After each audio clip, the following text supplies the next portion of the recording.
Hello again. You surely recall that we've studied recently the vector product of two vectors, and today we're going to look at the scalar product of two vectors and then see how we can use that to determine the projection of a force on an axis. So assume again we have two vectors, P and Q.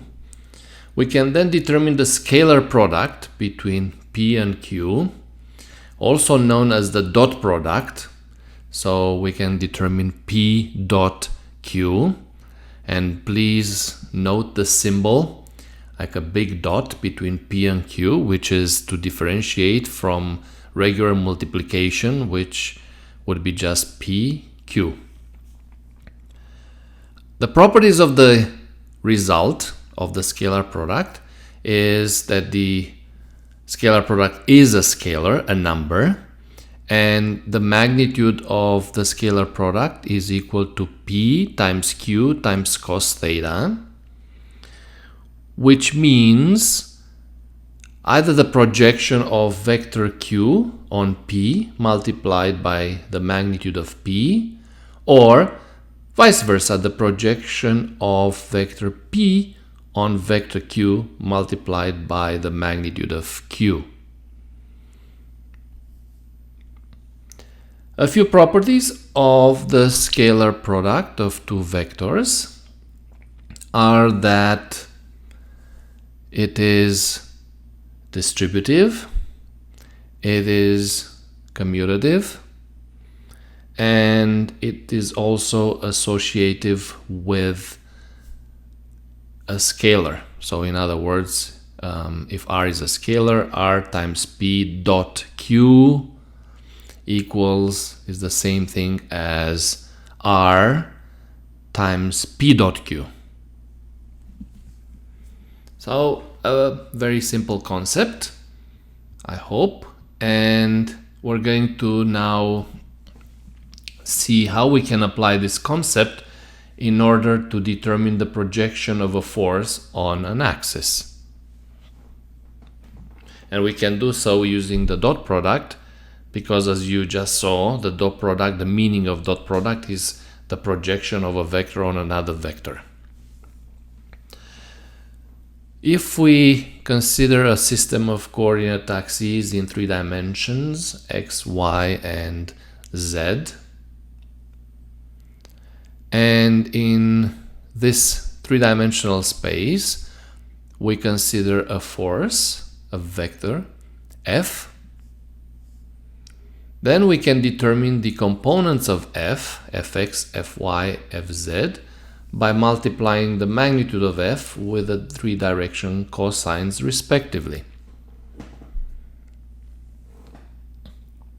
And once we have done that, we can express these components as the dot product between the force and the unit vectors I, J, and K along the 3 orthogonal axes.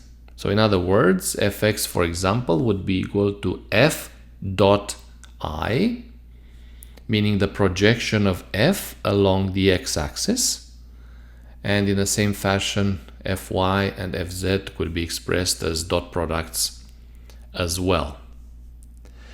Now what we can do further, we can consider another axis, a random axis, ON, and we can determine the component of F along N as F dot N. And again, this would be the magnitude of the projection of F along the ON axis.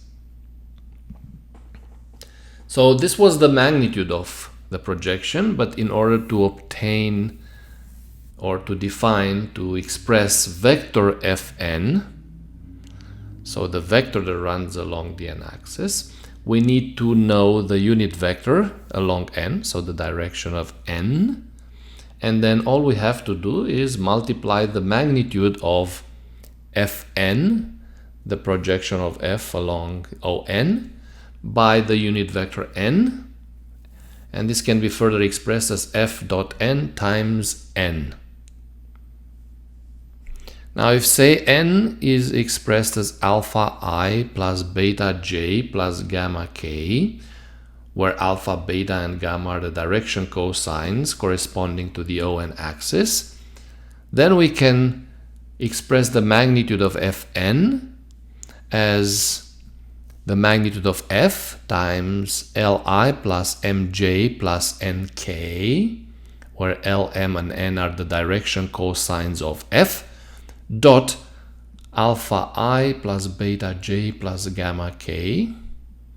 And taking into account that the dot product between I and I, j and j, k and k are equal to 1, and the dot products between I and j and so forth are equal to 0, then we can express Fn as a simple relationship as f times L alpha plus m beta plus n gamma. Again, a very simple expression. And finally, if you want to determine vector Fm, all you have to do is multiply this expression by unit vector n. Simple multiplication. So again, this is a very important expression, and it's a simple one, and it shows how we can project the force on any given axis. Now, another concept that we can learn is how to determine the angle formed by two vectors, P and Q. So we know the vectors, and we need to determine the angle between these two vectors. Now, given that the scalar product of these two vectors, P dot Q, equals to PQ cos theta, remember, this is just a scalar, so it has only magnitude, no direction, no sense, no point of application.